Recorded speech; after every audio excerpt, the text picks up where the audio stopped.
another Saturday game. Let's move to conference that can play some defense here in the Big 12. We've got Texas playing at Kansas. Kind of a log jam with Kansas now, as we do the show, 11-4. But right behind in the Big 12, you got Oklahoma 10-5. Iowa State's right there 10-4. These teams met last month, January 24th.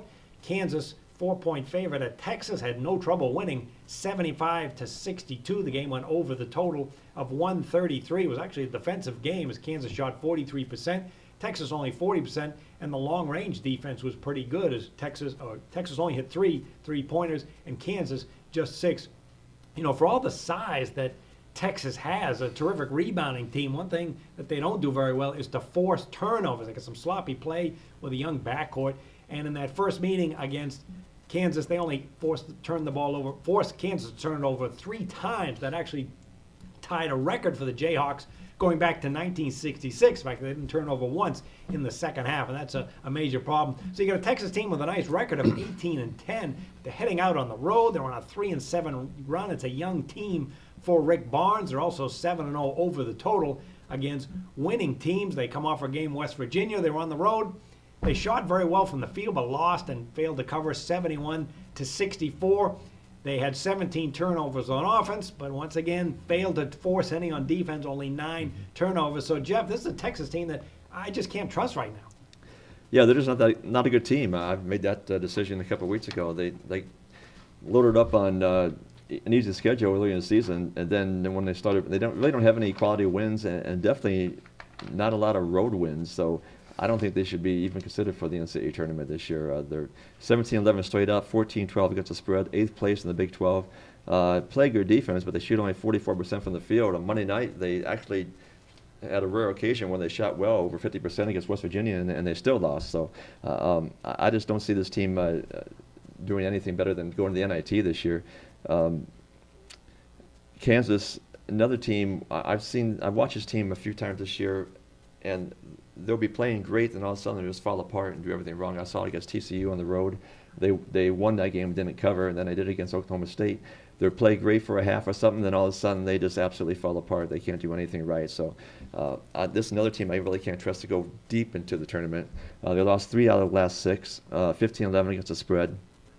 They need to shoot well because they don't get to the free throw line a lot, and they shoot less than 45% from the floor. Perry Ellis, by far the most consistent player, leads the team in points, rebounds, and field goal percentage.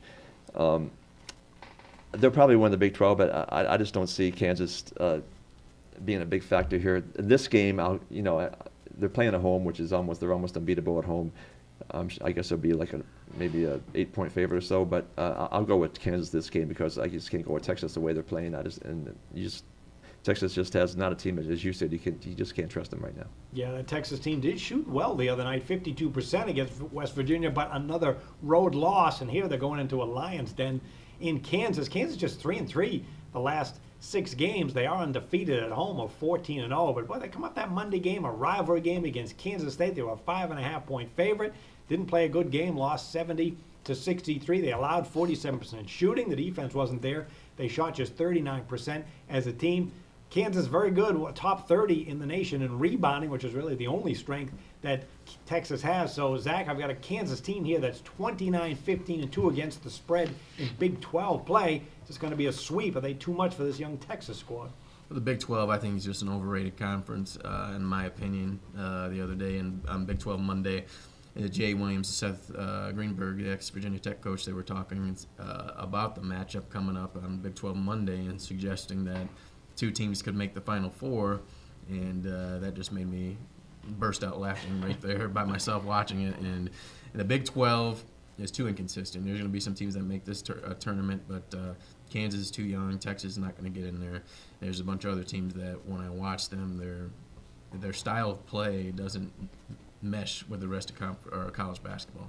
I think when you put Kansas in the tournament as a 3 or 4 seed, they're going to struggle.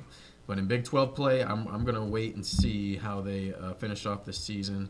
I think they're too young right now to take them at this large spread that they're going to be with the tournament just coming up. So I'll pass. I think this year with the Big 12, I've hardly had any plays. And Texas, every time you watch them, they're just breaking down left and right. I'm not sure if Barnes has this team under control. They're too young. There's just too many issues going on, and the Big 12, in my opinion, is just an overrated conference. So it's hard to find value with it. Baylor's been the occasional team that's shown promise, but even them, they've had their issues. So I'd go ahead and pass on this from ATS opinion. Well, I don't want any part of Texas. Yeah, they had a nice offseason recruiting, and they're a big, talented rebounding team, but I don't want any part of them. They're sloppy with the basketball. The previous game against Iowa State, they were at home as I think it was a small favorite in the game. They gave up 85 points, lost the game straight up, gave up 12 three-pointers along the perimeter. So there's too many weak spots with this Texas team. And they're running into Kansas team. It's got to be angry after what happened on Monday night, getting an apology from Kansas State after the fans ran the court. And when Kansas faces a team with an overall winning record, they're 14-7 against the spread, plus that sizzling Big 12 mark of 29-15 and 2 ATS. I'll be backing the home team here. Certainly won't be on Texas.